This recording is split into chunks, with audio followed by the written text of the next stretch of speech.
Shalom peuple de Dieu, les amoureux de la parole pure. Toujours dans notre rubrique de Grandir en Jésus-Christ, nous avons un programme des enseignements et partages qui s'est fait chaque samedi de 18h juste à 19h juste. Ce programme qui sera présenté par le frère Roland Kalonji. Nous vous invitons à assister à ces programmes. Ainsi donc ensemble nous allons grandir en Jésus-Christ. Amen. Voilà, nous sommes dans notre 17e séance de ces grands modules Origine de Dieu.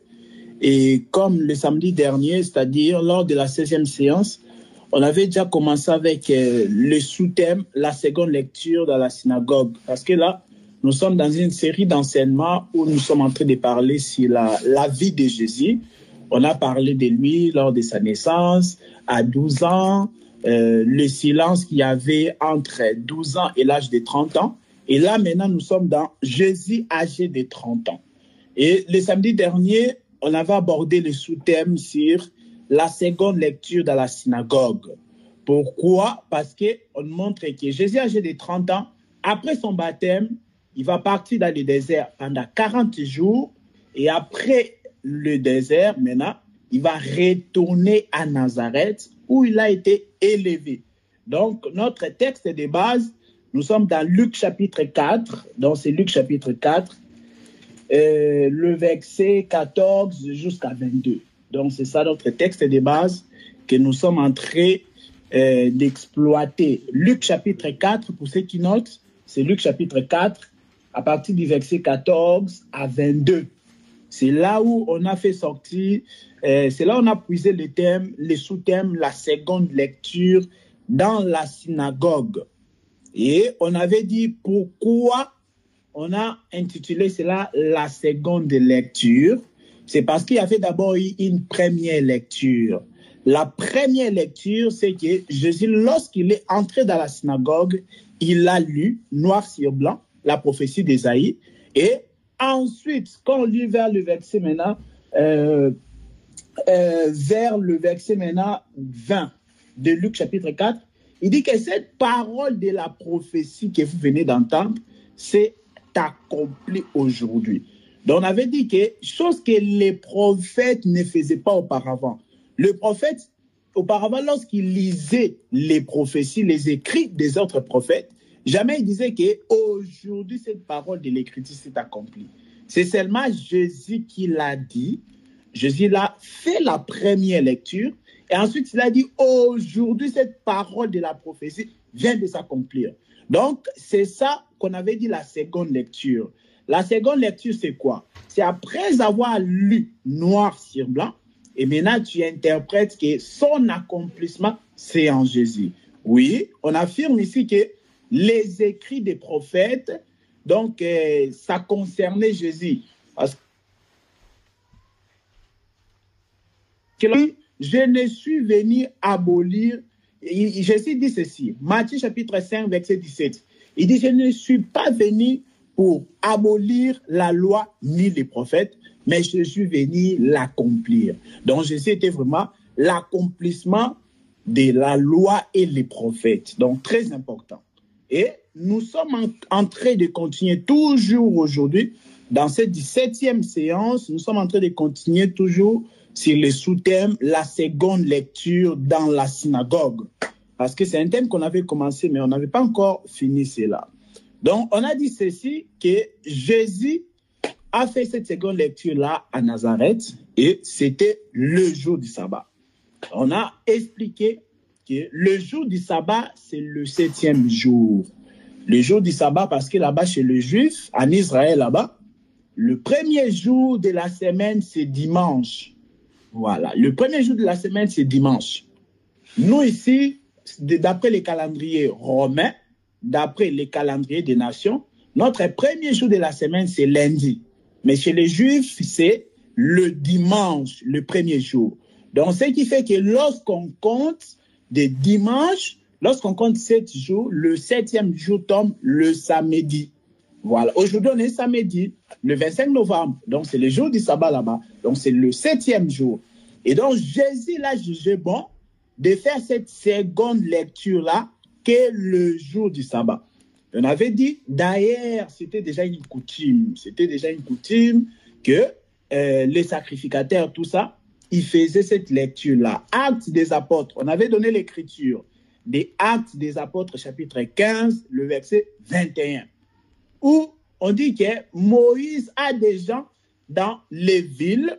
Est-ce qu'on peut lire cette écriture-là? Actes des apôtres 15, le verset 21. Si on peut lire cette écriture-là. Très important.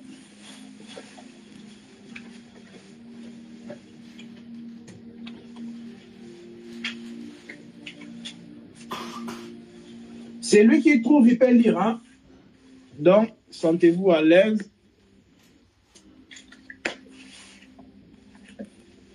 Acte 15, verset 21. Je lis au nom du Seigneur Jésus. Amen. Acte chapitre 15, 21. Car oui. Depuis bien des générations, Moïse a dans chaque ville des gens qui les prêchent, puisqu'on lit tous les jours des sabbats dans les synagogues. Ah, donc là, on montre que les jours du sabbat, dans les synagogues, on était en train de lire Moïse. Lire Moïse, ici, Moïse, c'est la loi. Donc, il faut comprendre bien, Moïse, dans la Bible, ce n'est pas seulement le frère d'Aaron. Hein? C'est-à-dire, Moïse, ce n'est pas seulement le fils d'Amram et Jochebed. Hein? Amram, c'était le père de Moïse, et sa mère s'appelait Jochebed. Voilà. Mais maintenant, Moïse, quand on parle de Moïse, ici, c'est la loi. Voilà pourquoi Jean chapitre 1, verset 17, peut dire que la loi est venue par Moïse, mais la grâce et la vérité sont venues par Jésus. Donc, Acte chapitre 15, verset 21, on nous montre qu'il y avait dans chaque ville les synagogues. Oui, il y avait dans chaque ville les synagogues. Hein, comme aujourd'hui, on peut trouver. Donc, cela aussi nous montre que normalement, dans chaque ville, on devrait trouver une église. Et si vous remarquez bien, c'est là, ici en Europe, par exemple, ici, il y a les églises catholiques, presque dans chaque ville. Je ne sais pas si je me trompe, mais j'ai remarqué cela. En France, par exemple, frère Serge, dans chaque ville, quand même, j'ai remarqué, il y a les églises catholiques. Voilà. Donc, déjà, même dans chaque quartier même, voire même dans chaque quartier. Mais là-bas, donc, en Israël, donc, dans chaque ville, il y avait les synagogues. Et le jour du sabbat, qui est le 7e jour, le sacrificateur devait faire la lecture de la loi de Moïse. Donc, on a dit que pendant 6 jours, les gens devaient travailler. Je suis dans Exode chapitre 20, le verset 9 à 11. On dit que pendant 6 jours, tu vas travailler. Tu vas faire tout ce que tu dois faire. Mais le 7e jour, c'est strictement interdit de travailler. Pourquoi? Parce que c'est le jour de l'Éternel. Le 7e jour, c'est le jour où l'Éternel se reposa. Là, nous sommes rentrés dans la création, dans Genèse chapitre 2, le verset 1 à 2. Là, on nous montre que Dieu, après avoir créé pendant 6 jours, le 7e jour, le Seigneur a béni. Donc, il y a la bénédiction dans le 7e jour. Le Seigneur a béni le 7e jour. Le Seigneur a déclaré que c'est le jour du repos parce qu'il s'est reposé. Et il a aussi sanctifié. Et donc, retenez, dans le 7e jour, nous avons la bénédiction, le repos et la sanctification. C'est ça le 7e jour. Donc, le 7e jour, il était strictement interdit de travailler. Mais, sauf le sacrificateur qui devait faire la lecture de la loi dans les synagogues. Donc, cela, c'était déjà une coutume déjà. Donc, c'était déjà notre 7e jour chez les nations, c'est le dimanche. Et aussi, les Juifs, les Israélites, leur 7e jour, c'est le jour du sabbat. Donc voilà, ils partent écouter les sacrificateurs, faire la lecture de la loi de Moïse. Mais il faut souligner un élément, c'est que la manière que les sacrificateurs faisaient la lecture, cela était différent de Jésus. Parce que Jésus, après avoir fait la lecture là, Jésus l'a dit, aujourd'hui, cette parole de l'Écriture vient de s'accomplir. C'est ça, on a dit, la seconde lecture. Donc, autrefois, les sacrificateurs ne faisaient pas la seconde lecture. Ils venaient le jour du sabbat, mais ils ne faisaient pas la seconde lecture mais ce n'est que Jésus qui a fait cette seconde lecture-là. Donc, on a dit que tu peux venir faire la lecture le jour du sabbat, mais si tu n'es pas Jésus, cela ne donne pas le repos, cela ne donne pas la bénédiction, ni la sanctification. Donc, c'est ça. Voilà pourquoi lorsque Jésus maintenant se présente, la Bible dit, les serviteurs là lui a donné les rouleaux. Les rouleaux étaient donc fermés. On dit les rouleaux étaient vraiment roulés. Voilà. Maintenant, il a déroulé cela. En d'autres termes, il a ouvert cela. Et puis maintenant, il a fait la lecture. Et c'est comme ça maintenant. Je ne sais pas si la sœur Myriel a levé la main ou c'était depuis tout à l'heure là. Voilà, ok. Voilà, c'était une erreur. Ok. Voilà. Donc, c'est ça qu'on a dit que pendant les 6 premiers jours de la semaine, les livres étaient fermés. S'il vous plaît, écoutez très bien. Pendant les 6 premiers jours de la semaine, les livres étaient fermés. Mais ce n'est que le 7e jour que Jésus va prendre les livres, il va les dérouler, il va l'ouvrir et il va faire la lecture. Donc, les 6 premiers jours-là, on a expliqué lors de notre séance précédente que les 6 premiers jours de la semaine où les livres étaient fermés, c'est là nous parlait du temps du Pentateuque. Pourquoi? Parce que le Pentateuque, c'est les 5 premiers livres de Moïse. On a Genèse, on a Exode, Lévitique, Nombre, Deutéronome.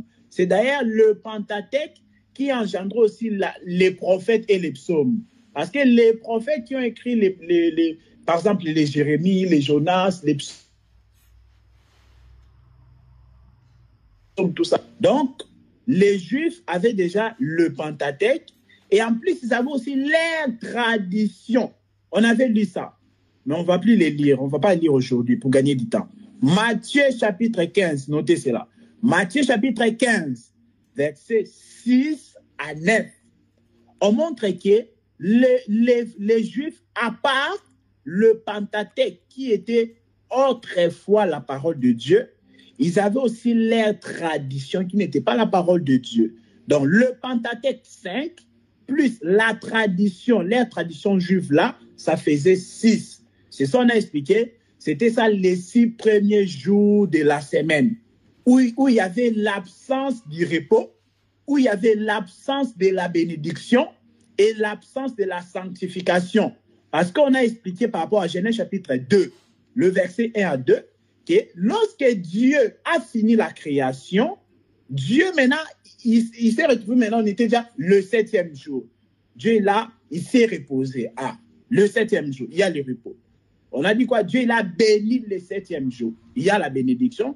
Il a sanctifié le 7e jour. Ah, sanctifié, ça veut dire consacrer, c'est mettre à part. Donc, sanctifié. Donc, il a pris le 7e jour, il a mis ça à part des 6e jour, des 6 premiers jours de la semaine. Et le 7e jour est vraiment à côté. Et Dieu, il a sanctifié cela. Quand on dit notre Père qui est aux cieux, que ton nom soit sanctifié. C'est-à-dire que ton nom soit séparé des idoles.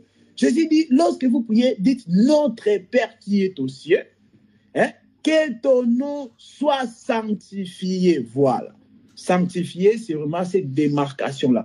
Donc, c'est vraiment cette séparation-là. Donc, Dieu l'a pris le 7e jour, il a distingué cela des 6 premiers jours.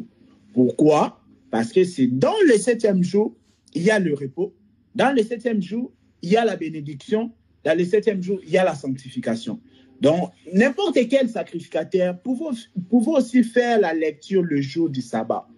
Mais si ce n'est pas Jésus, on ne peut pas avoir cette bénédiction-là. Voilà pourquoi on avait fait aussi appel à l'écriture des 1 Corinthiens. Vous pouvez encore les noter.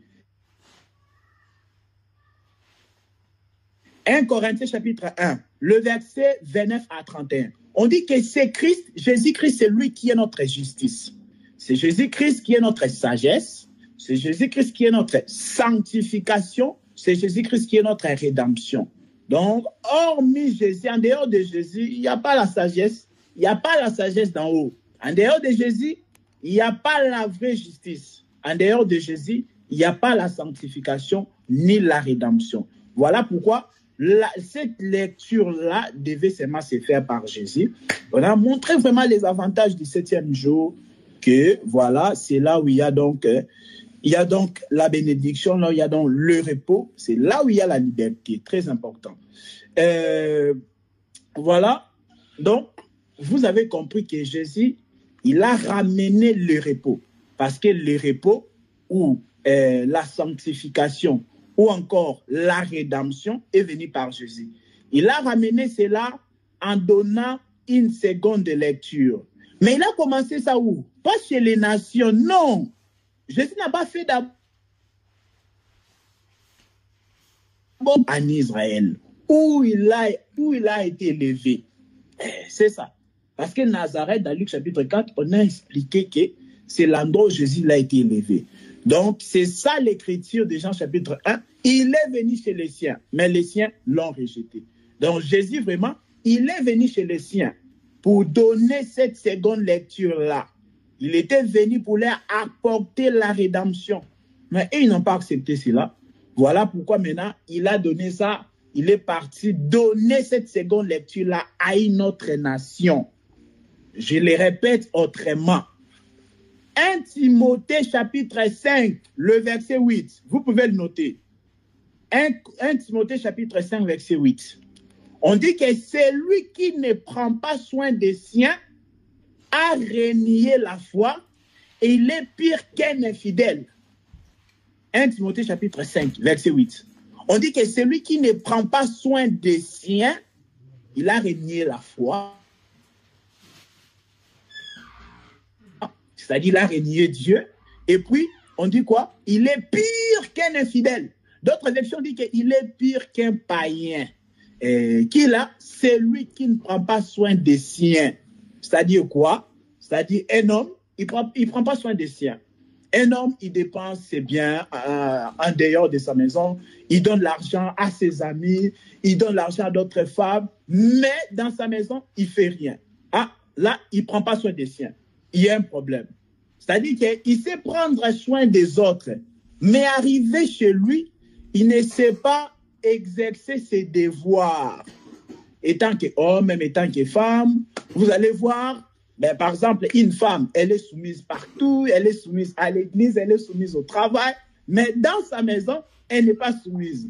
Ah, là, il y a un problème. C'est-à-dire qu'elle ne prend pas aussi soin des siens. 1 Timothée chapitre 5, verset 8. On dit que c'est lui qui ne prend pas soin des siens est pire qu'un infidèle. Or, Jésus-Christ, lui, il est fidèle. En faisant d'abord la seconde lecture à Nazareth. Parce que je vous ai dit, la seconde lecture, c'est ça qui amène le repos, c'est ça qui amène la bénédiction et la sanctification. Donc, Jésus est d'abord venu chez les siens. Parce que si Jésus n'était pas encore venu chez les siens, l'écriture de 1 Timothée chapitre 5 des Écritures, voilà pourquoi Jésus devait d'abord respecter cela. Il est d'abord venu chez les siens. Il a d'abord voulu prendre soin des siens à Nazareth, en leur donnant une seconde lecture qui apporte la bénédiction, et ils l'ont rejeté. Voilà pourquoi maintenant, l'écriture de Matthieu chapitre 21, le verset 43 a intervenu, où Jésus dit clairement que le royaume de Dieu vous sera enlevé et sera donné à une autre nation qui en rendra du fruit. On avait expliqué ça l'autre fois. Dans Matthieu chapitre 21, le verset 43. Jésus a ramené le royaume de Dieu. C'était lui-même. C'était lui la seconde lecture là. Il a ramené cela chez les siens, mais les siens n'ont pas reçu cela. Et maintenant, il a dit quoi? Ces royaumes-là, je vais ramener chez vous les gens de ma famille, les gens, les Israélites, les gens de Nazareth. Mais vous avez refusé ça. Ok. Le royaume-là de Dieu, qui est la seconde lecture, vous sera enlevé et sera donné à une autre nation qui en rendra du fruit. Parce qu'Israël, on l'a ramené le royaume de Dieu, mais lui n'a pas produit de fruits. Et donc, c'est là, Jésus n'aime pas ça. Quand il t'apporte sa parole, il aime bien voir le fruit. Le fruit que tu dois manifester, c'est d'abord la foi. C'est-à-dire recevoir la parole là. Oui, je vois, il y a une question. C'est pourquoi quand Paul il prêchait tout ça, il a dit, ils ont reçu la parole avec beaucoup d'empressement. Donc voilà. Oui, c'est Alaria, je t'écoute. Non, je voulais juste demander, comme tu dis qu'ils ont rejeté, parce que Jésus a ramené la parole d'abord dans sa famille, mais dans la révélation, déjà au commencement, il a dit qu'il va séparer la lumière et le ténèbre, pardon. Et il savait déjà que, bon, on peut voir le ténèbre comme Israël et la lumière comme les nations, entre guillemets, c'est-à-dire les chrétiens d'aujourd'hui. Mais c'est pas lui-même, c'était dans Hébreu qui avait expliqué ça. C'est pas lui-même qui avait décidé de se détourner de sa propre famille.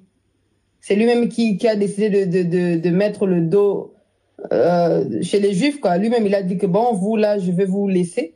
Oui. Et de me détourner vers une autre nation. Et voilà quoi.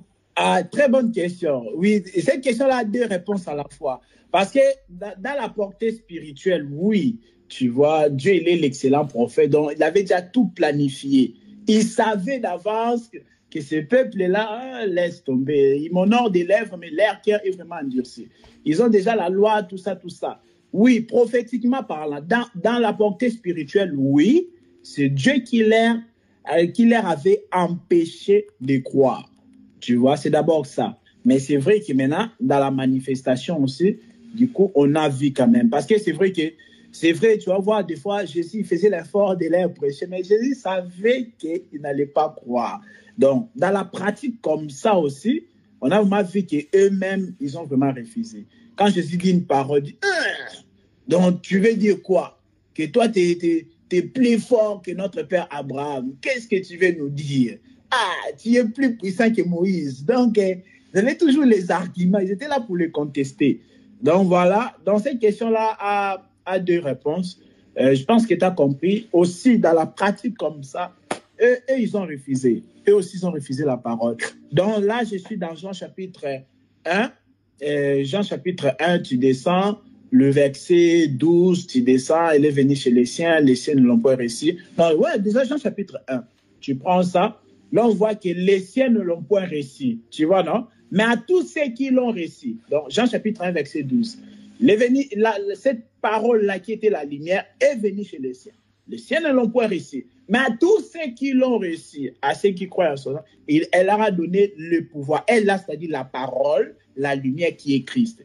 Elle leur a donné le pouvoir de devenir enfants de Dieu. Donc là, on montre que les siens ne l'ont point reçu. Mais dans la portée spirituelle, c'est lui qui avait fait que les siens-là ne puissent pas les recevoir. Ça va, hein? Voilà. Donc, c'est ça le plan de Dieu qu'il avait déjà mis en place. Donc, nous continuons toujours en train d'expliquer. Donc, vous avez compris que la seconde lecture, c'était ça, la force de Dieu, c'était ça. On peut lire une écriture, psaume. Quelqu'un peut nous les prendre. C'est alors, je ne sais pas si tu es prête. Je ne sais pas si tu as ta Bible. Psaume 62, verset 11. Sinon, c'est lui qui trouve. Hein? Moi, ma Bible, c'est en anglais. Donc, du coup... Ah, pas de souci. OK. C'est lui qui trouve, il peut lire Psaume 62, le verset 11.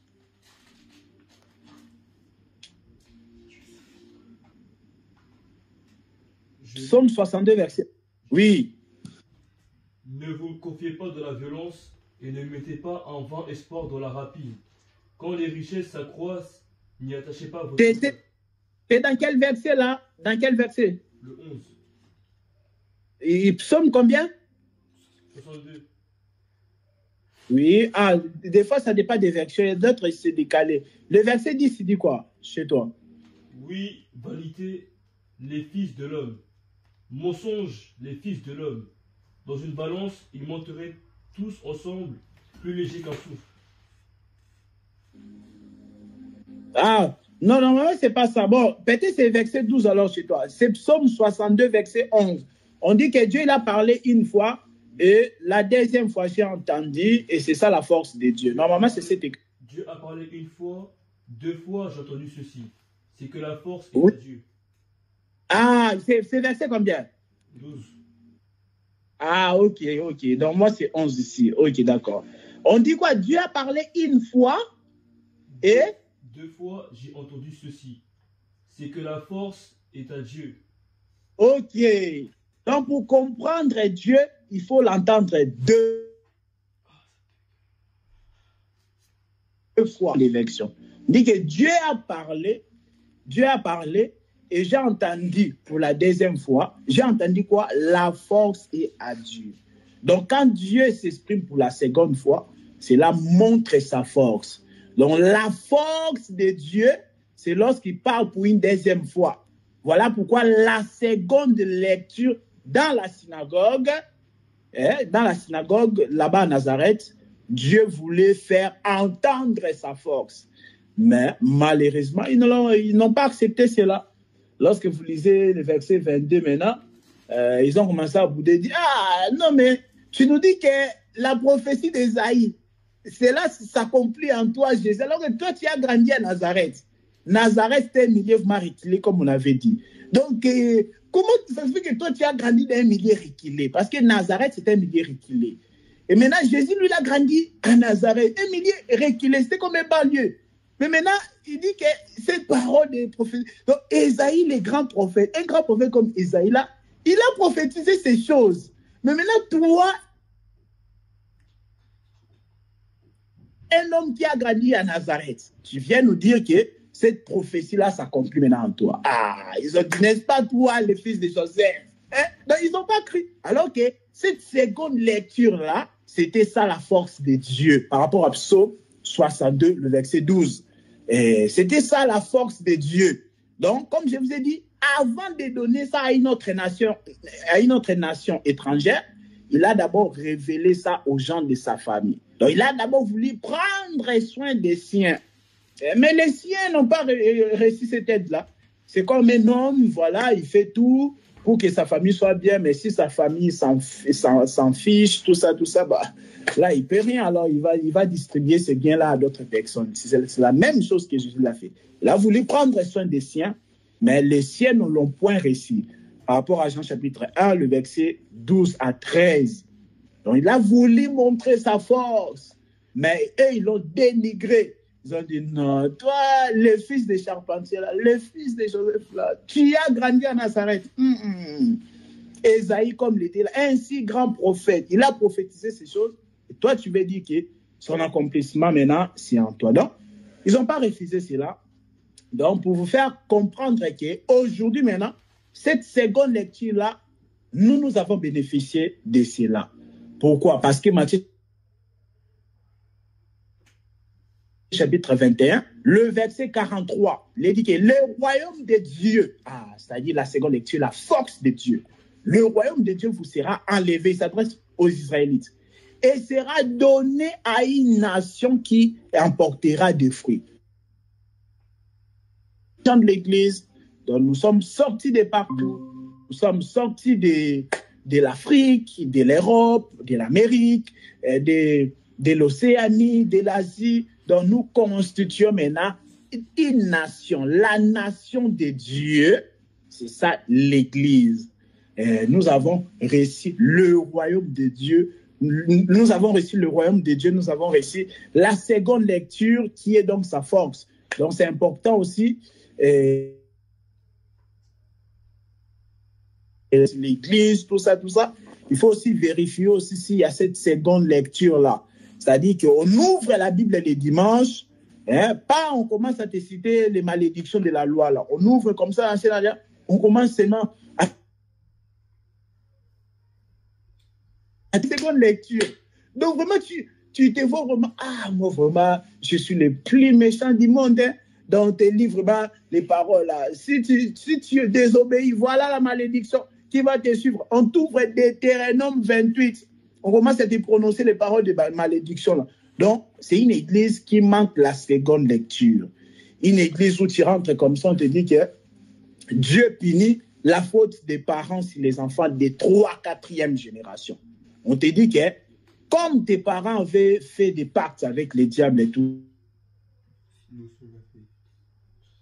ça, alors que toi, tu es né de nouveau. Toi, tu es un enfant de Dieu. Tu es une fille de Dieu. Tu es un fils de Dieu. Mais on te dit que tes grands-parents, tes parents, ils ont fait des alliances avec Satan, le diable. voilà, ça a de l'influence sur toi. Pourquoi? Parce que Exode dit que Dieu punit la faute des parents sur les enfants de 3e, 4e génération. Donc, comprenez qu'on n'est pas en train de te donner la seconde lecture. Parce que la seconde lecture, tu dois expliquer que ça concerne Jésus. Quand on parlait de la malédiction, là, ça concernait Jésus. Je ne vais pas entrer trop dans les détails à cause du temps. Mais dans les églises aussi que nous fréquentons, nous devons trouver aussi la seconde lecture. C'est-à-dire qu'on nous prêche, on nous explique cela en Jésus-Christ. On nous explique la force de cela en Jésus-Christ. Sinon, prêcher l'ancienne alliance différent d'un cours d'histoire. Hein. Voilà, on te raconte des histoires de l'ancienne alliance. Ça ne donnera jamais la vie s'il n'y a pas l'homme du 7e jour. Parce que l'homme du 7e jour, c'est lui Jésus de Nazareth. C'est lui Jésus de Nazareth qui accorde le repos, la sanctification et ainsi que la bénédiction. Donc, en dehors de Jésus, on ne peut pas voir le repos. Voilà pourquoi le chiffre 7, c'est lui Jésus lui-même. Jésus lui-même l'a dit ceci. Matthieu chapitre 11, verset 28. Il a dit, venez à moi vous tous qui êtes chargés, fatigués, je vous donnerai du repos. Or les repos, nous savons que les repos, c'est le 7e jour. Mais Jésus l'a dit que vous tous qui êtes fatigués, chargés, je vous donnerai du repos. Donc ceux qui sont chargés, fatigués, c'est spirituellement. Parce que si tu es fatigué physiquement, il suffit de faire une sieste. Hein? Tu vois que tu auras plus d'énergie, tu vas mieux te sentir. Mais Matthieu chapitre 11, verset 28, quand il dit que venez à moi, vous tous qui êtes chargés, fatigués, c'est par rapport à l'esprit, par rapport à l'âme, par rapport à l'aspect spirituel. Ce n'est pas par rapport à l'aspect physique. Hein? Oh Seigneur, j'ai travaillé aujourd'hui pendant 12 heures, vraiment, je suis fatigué. Donc, voilà, je peux venir à toi. Non, ce n'est pas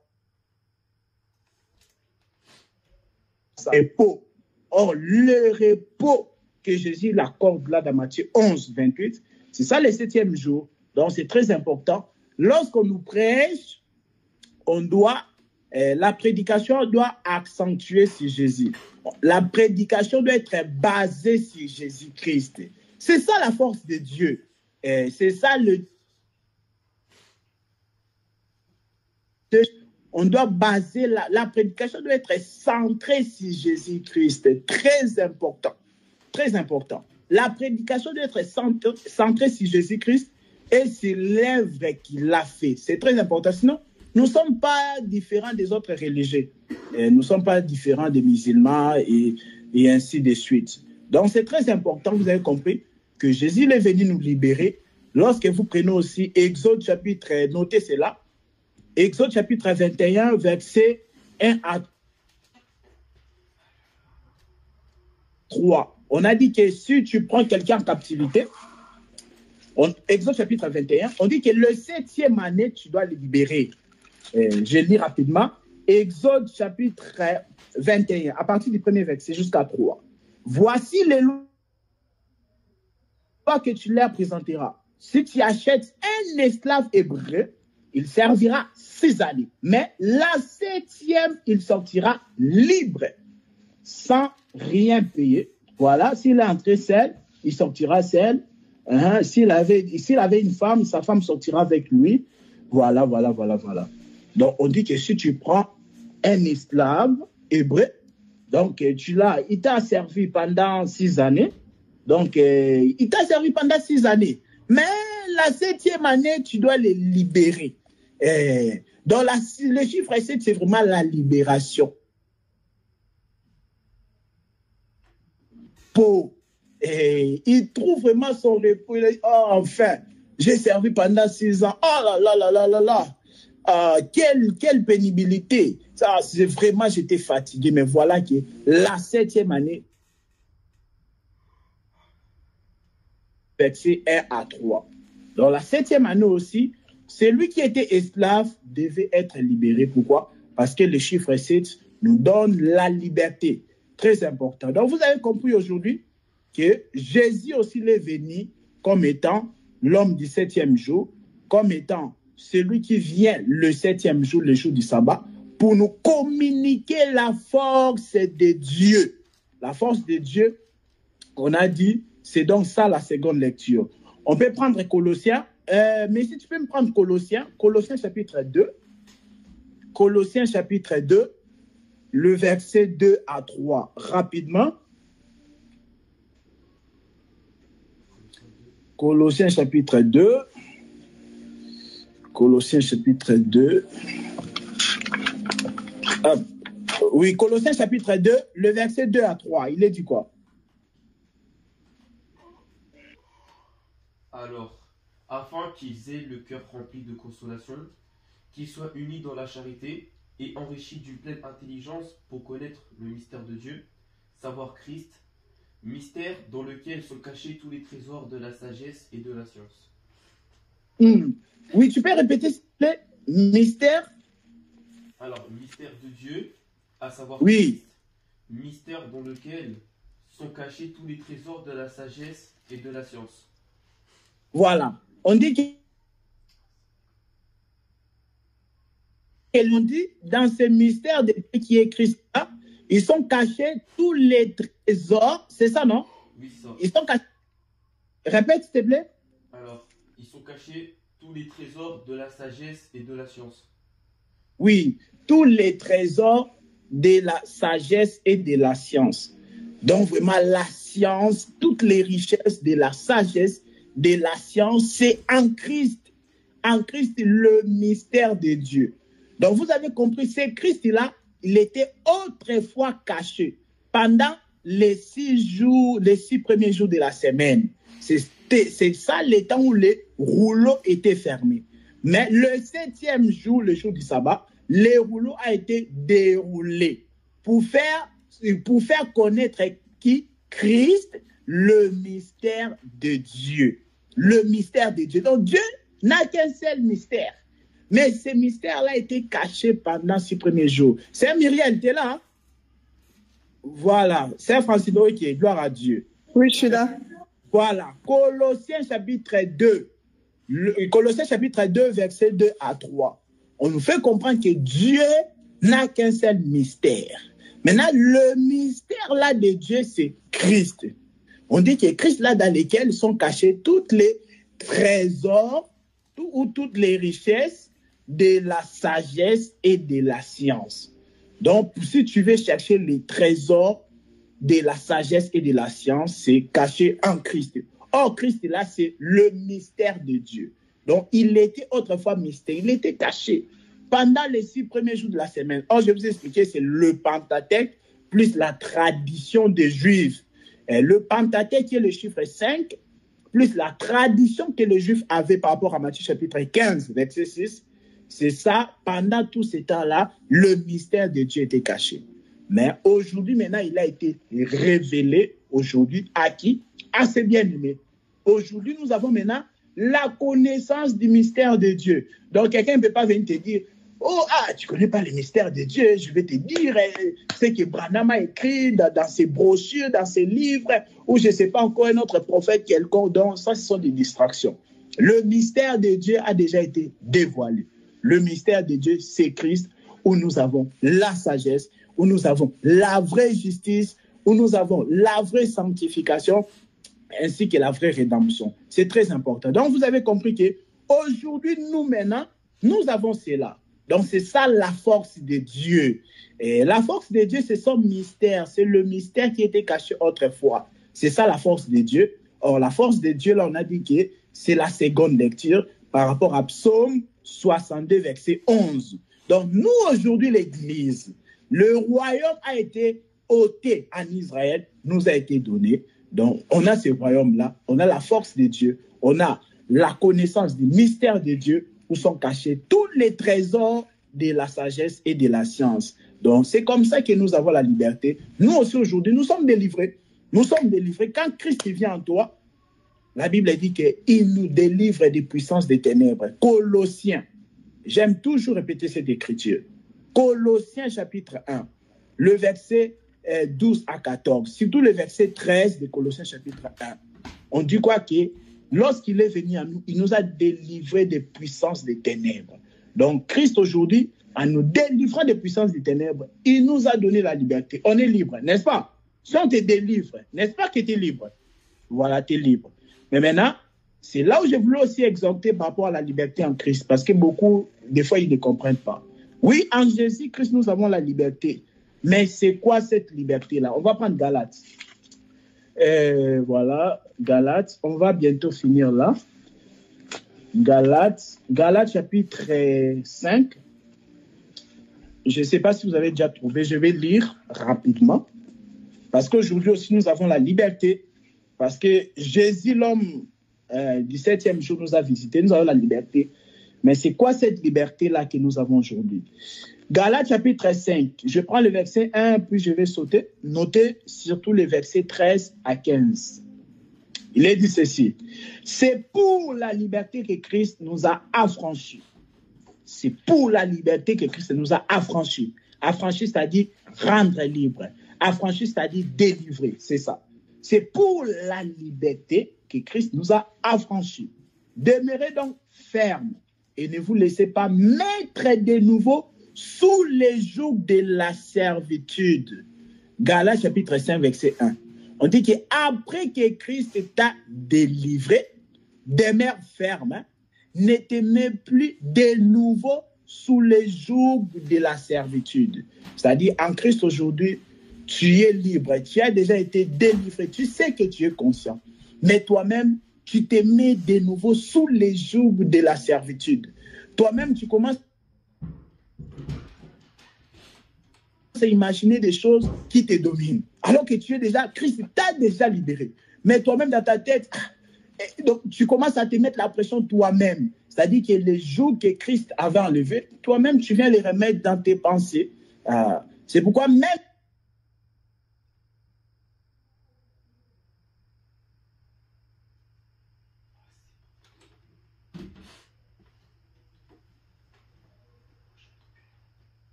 on dit que nous avons été rachetés à un grand prix. Grand prix là, c'est quoi? C'est le sang de Jésus. Oh, le sang de Jésus, c'est un sang pur. Et c'est un sang qui n'a jamais connu de péché. On a été racheté à un grand prix. Grand prix là, c'est le prix du sang de Jésus. Qui peut me donner ici le prix du sang de Jésus? Le prix du sang de Jésus, ça coûte combien? Le sang de Jésus, qui peut me dire? Ça coûte combien? On aura du mal, non, à répondre à cette question. C'est pourquoi la Bible dit que nous avons été rachetés à un grand prix. C'est-à-dire que quand tu te fais esclave de quelqu'un, d'un homme mortel sous ce soleil, donc comprends que tu es en train de rendre vaine l'œuvre de la croix. C'est comme si tu es en train de dire que le sang de Jésus là ne vaut rien, c'est ça. Alors que non. Donc nous devons considérer vraiment le prix du rachat auquel nous avons été rachetés. Je saute. Le verset 13 de Galates chapitre 5. Frères, vous avez été appelés à la liberté. Donc, on a été appelés à la liberté. Seulement, ne faites pas de cette liberté-là un prétexte pour vivre selon la chair. Donc, c'est là où les gens ils comprennent mal la liberté. On dit que ne faites pas de cela un prétexte pour vivre selon la chair. Comme les gens ils pensent que, des fois les gens ils pensent que le message ou la prédication de la grâce encourage les gens à vivre dans les péchés. Donc, ils n'ont rien compris. Ils n'ont rien compris des choses de Dieu. Ils pensent que quand quelqu'un prêche la grâce de Dieu, cela donne la permission aux gens d'aller pécher. Mais les gens, ils péchaient même avant que le message de la grâce puisse arriver. Mais comment ça se fait quand on prêche la grâce de Dieu? Oh, vous encouragez les gens d'aller pécher. Non, les gens, ils péchaient déjà même avant que le message de la grâce puisse arriver. Donc, la grâce n'encourage jamais le péché. Parce que Tite chapitre 2, le verset 11 à 13, on dit la grâce de Dieu, source du salut, a été manifestée et nous enseigne à renoncer aux convoitises et à vivre selon Dieu, à renoncer aux impiétés de ce siècle présent, à vivre selon Dieu. Donc, Tite chapitre 2, le verset 11 à 13 nous montre aussi que la grâce de Dieu nous enseigne la sanctification. C'est ça. Donc, quand tu comprends la grâce, cela doit te pousser encore à craindre Dieu. Quand je dis craindre Dieu, c'est-à-dire que respecter Dieu. c'est-à-dire vivre selon la parole de Dieu. Donc, lorsque tu comprends les messages de la grâce, donc c'est vraiment la grandeur de Dieu, c'est la profondeur de Dieu. Et la Bible nous dit dans Tite chapitre 2, 11, je continue. Galates chapitre 5, verset 13 à 15. Frères, vous avez été appelés à la liberté. Seulement, ne faites pas de cette liberté-là un prétexte pour vivre selon la chair. C'est ce que je dis. La liberté, là, c'est la grâce de Dieu que nous avons aujourd'hui. Mais on ne peut pas faire de ça un prétexte pour... Non. Mais rendez-vous par la charité, serviteurs les uns les autres. Car toute la loi est accomplie dans une seule parole. Dans celle-ci, 2 points. Tu aimeras ton prochain comme toi-même. Mais si vous mordez, et vous dévorez les uns les autres, prenez garde que vous ne soyez détruits par les uns les autres. Donc, vivre selon la chair, c'est aussi haïr son prochain. Vivre selon la chair, donc parce que vivre selon la chair, la haine aussi, c'est une œuvre de la chair. C'est pourquoi on explique ici, tu aimeras ton prochain comme toi-même. Donc, on explique que la liberté que nous avons en Christ, ce n'est pas vivre comme je veux. De toute façon, non, lui là, je le déteste. Je suis en liberté en Christ. Lui là, je le déteste. Non, c'est pas comme ça. Un enfant de Dieu ne peut pas détester quelqu'un, même si c'est ton ennemi. Même si tu sais que la personne là veut du mal pour toi, mais toi, tu n'as pas à les détester. Et la Bible dit dans Romains chapitre 12 que à Dieu la vengeance, à Dieu la rétribution. Donc c'est ça. On ne peut pas détester quelqu'un, même si tu sais que la personne là ne t'aime pas, mais toi, il ne faut pas les détester. Sinon, tu vis selon la chair, par rapport à Galates chapitre 5, verset 15. Donc c'est ça aussi, l'amour du prochain. C'est très important. La liberté qu'on a aujourd'hui en Christ, c'est qu'il nous a délivrés, il nous a donné la parole de la révélation, de la connaissance, il nous a donné la science de tous les mystères. Mais seulement, ce n'est pas pour vivre selon la chair, ni pour détester ton prochain, les membres de ta famille, tes collègues, les gens de l'église, je ne sais pas quoi. Donc, on n'a pas été appelé à vivre dans la rancune ni dans la haine. Donc, c'est ça, Galates chapitre 5. Donc, nous devons très bien comprendre cette liberté-là. Et même aujourd'hui, malheureusement, on remarque, des fois, les chrétiens, ils exposent leurs frères ou leurs... Donc, ça dit que les erreurs des bien-aimés en Christ, vous exposez cela aux païens. Ah, ça, c'est pas du tout bien. Parce que c'est vrai, les chrétiens, ils ont aussi leurs erreurs. Mais comme j'aime dire une chose, les erreurs des chrétiens, vous pouvez aussi voir ça chez les païens. Mais les qualités des chrétiens, vous ne les verrez jamais chez les païens. C'est très important. Il faut savoir protéger ta sœur. Donc, ne pas aller les calomnier aux gens du dehors. Non, c'est pas du tout ça. C'est pas du tout ça. On va remarquer une chose.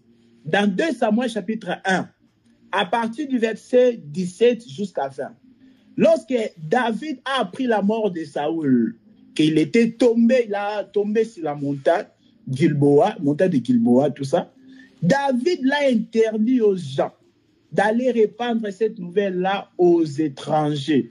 Je pense que prochainement, on continuera sur ça, parce qu'on n'a pas encore fini notre thème vraiment. Oui, donc c'est ça. Donc, Saoul est mort, mais David l'a refusé d'aller répandre cette nouvelle-là aux étrangers. Il a dit, sinon ils vont se moquer de nous. Et ça, c'est très important. Donc, il a dit, non, il ne faut pas aller raconter ça. Dans 2 Samuel chapitre 1, verset 17 à 20. Donc, c'est ça. Malgré que Saoul était en mauvais terme avec David. David savait que Saoul, il lui souhaitait même la mort. David le savait. Mais lorsque David a entendu que Saoul est mort, il était attristé quand même. Il a dit, n'allez pas répandre cette nouvelle-là, parce que c'était comme une faiblesse. Et la mort de Saoul, la façon dont il était mort, c'était une faiblesse. Et il a dit, n'allez pas répandre cette faiblesse-là aux gens, aux étrangers. aux gens des pays des Gath, les Philistins, tout ça. Ils ont dit non, sinon ils vont se moquer de nous. Donc, souvent, on vit avec la haine parce qu'on perd de vue que Jésus reviendra. Ah, ça aussi, c'est important. Mais lorsqu'on garde à l'esprit que Jésus reviendra, ben, tu ne peux pas vivre avec la haine. Tu ne peux pas vivre avec la haine. Donc, même si la personne te déteste, là, c'est son problème. Mais toi, tu ne peux pas vivre avec la haine. Donc, c'est très important, vraiment. Mais je pense qu'on ne va pas pouvoir continuer. Il est déjà 19h33. Je n'ai pas encore fini ce thème, mais le temps est passé tellement vite. Donc, prochainement, on va encore continuer sur ce même thème. La seconde lecture dans la synagogue, partie 3. Et puis, par la grâce de Dieu, on va voir aussi si on peut aborder les nouveaux thèmes. Jésus, fils des charpentiers. Donc, toujours dans Jésus, âgé de 30 ans, nous sommes en train vraiment de parler de la vie de Jésus. Quand il enseigne tout ça, les gens, ils disent, n'est-ce pas le fils des charpentiers? Il y a un enseignement, c'est Jésus, fils des charpentiers. Donc, on va aborder cela. Je pensais qu'aujourd'hui, on allait terminer avec ce sous-thème, mais on n'a pas toujours terminé. La liberté en Christ, c'est très important. Cette liberté-là, ce n'est pas pour vivre selon la chair. Christ nous a délivrés pour que nous soyons aussi une bénédiction pour les autres. Un frère ou une chrétienne, c'est une source de bénédiction pour les autres. Donc, c'est très important, vraiment. Source de bénédiction, c'est-à-dire édifier les bien-aimés, s'édifier les uns les autres. Très important. Bon, vraiment que le Seigneur soit loué. Je pense que pour ce soir, je m'arrête ici. Et prochainement, il faut que je parle du 7e jour dans la vie de la femme samaritaine, parce qu'elle aussi, elle a connu le 7e jour. Donc, c'est très important. On va parler les 6 genres ou les 6 types de personnes que Jésus avait trouvées avant de publier une année de grâce là. Donc, avant de manifester sa force, Jésus avait trouvé 6 genres de personnes. Toujours dans Luc chapitre 4. Toujours dans Luc chapitre 4, on avait des cœurs brisés. D'abord, il dit, l'Esprit du Seigneur m'a oint car il m'a oint pour annoncer une bonne nouvelle aux pauvres. Donc, il y avait les aveugles, il y avait des cœurs brisés, il y avait des opprimés, des aveugles, ainsi que les gens qui vivaient encore sous la loi. Voilà pourquoi il vient maintenant pour publier une année de grâce. Bon, vraiment.